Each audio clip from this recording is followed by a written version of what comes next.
Kementerian Kesehatan resmi mengeluarkan instruksi pada sejumlah apotik untuk tidak mengedarkan atau menjual sementara obat cair atau sirup dengan batas waktu tidak ditentukan. Hal ini sebagai langkah antisipasi terjadinya gagal ginjal akut pada anak-anak.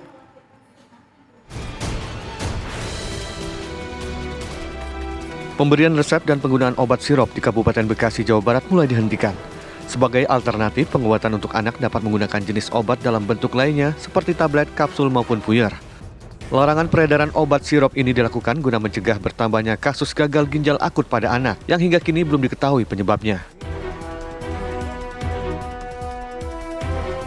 Penjualan obat sirup paracetamol di sejumlah apotek di wilayah Parung, Kabupaten Bogor, Jawa Barat menurun drastis pasca adanya larangan peredaran obat sirup oleh Kementerian Kesehatan. Apotek pun kini telah membatasi dan mewajibkan pembeli membawa resep dokter jika ingin membeli obat sirup. Larangan penjualan obat sirup karena diduga mengandung etilen glikol dan dietilen glikol yang memicu gagal ginjal akut pada anak-anak. Sejumlah apotek di Kabupaten Tuban, Jawa Timur mulai menghentikan peredaran segala jenis obat-obatan dalam bentuk sirup. Larangan peredaran obat sirup ini dilakukan hingga batas waktu yang belum ditentukan. Keputusan ini dilakukan menyusul adanya ratusan kasus gagal ginjal akut pada balita yang terjadi di Indonesia.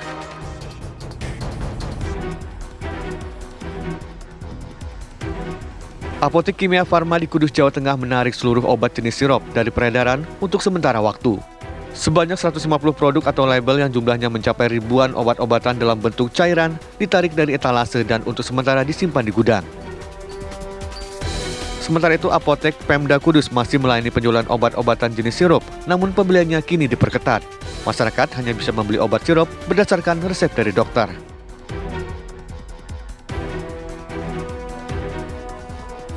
Sesuai imbauan Kementerian Kesehatan, sejumlah apotek atau toko obat di Kota Batu, Jawa Timur tidak lagi menjual obat jenis cair atau sirup.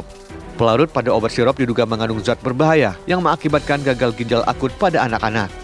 Untuk sementara, perawatan anak yang menderita demam di rumah lebih mengedepankan tata laksana non-farmakologis seperti mencukupi kebutuhan cairan, kompres air hangat, dan menggunakan pakaian tipis.